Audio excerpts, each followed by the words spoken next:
I think there are politicians probably that don't say it, but they have Bitcoin.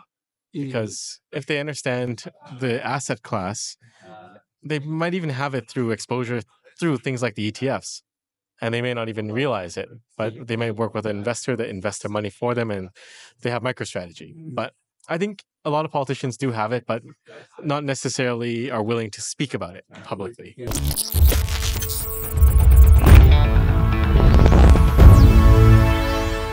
We're talking to Samson Mow. He's CEO of Gen3, and he's an ambassador of Bitcoin who is orange pilling nation states. What do you think is Germany's stance after your presentation today? What's your impression after the discussion today? Well, definitely there's a lot of Bitcoiners here. They're very passionate about Bitcoin, and it shows. Joanna was saying this is the most amount of questions she's seen asked in one of these sessions. I agree. So it's encouraging. And she's also saying a lot of the MPs watch the recording afterwards.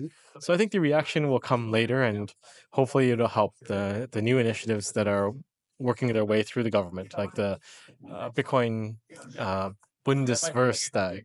Bundestag. No, there's a V one. Bundesverband. The association. Yeah, exactly. Yeah. In your experience, what is the best strategy to convince nation states? I wasn't entirely sure. Are you being asked to give advice, or you're pushing to giving advice? I would say it's a mix of both. We do get inbound, and then we also make outbound too. But it's just trying to educate them, really. Just explaining what Bitcoin is and why you should not fear Bitcoin or dislike Bitcoin. And that was also a message I tried to get through to the German government, because I think there's concern from some MPs that they don't want to be associated with these types of things because their party doesn't like Bitcoin. But it's just silly to dislike Bitcoin. It's like disliking gold. Yeah. It's true. I mean, I also realize that some politicians are interested, but they don't want to really be related to Bitcoin. So there's possibly a lot of stuff undercover. Is there a lot going on that the public is not aware of? That like politicians not coming out of the closet, but actually kind of are in favor of Bitcoin? Well, I think there are politicians probably that don't say it, but they have Bitcoin. Because if they understand the asset class, they might even have it through exposure through things like the ETFs. And they may not even realize it, but they may work with an investor that invests their money for them and they have MicroStrategy. But I think a lot of politicians do have it, but not necessarily are willing to speak about it publicly.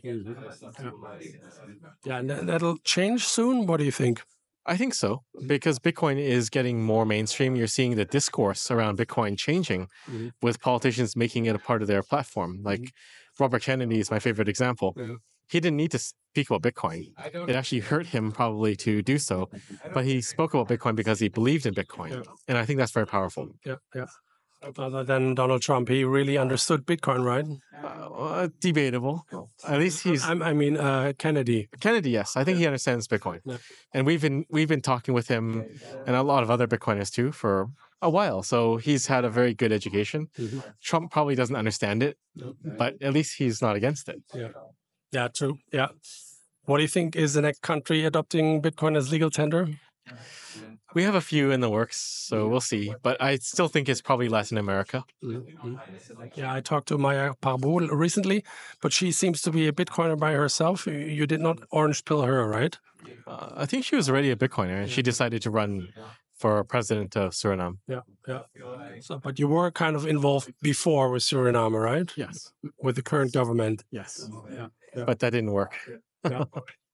So what's the best regulation to adopt? No regulation, or what kind of regulation would you prefer? I think deregulation is the best.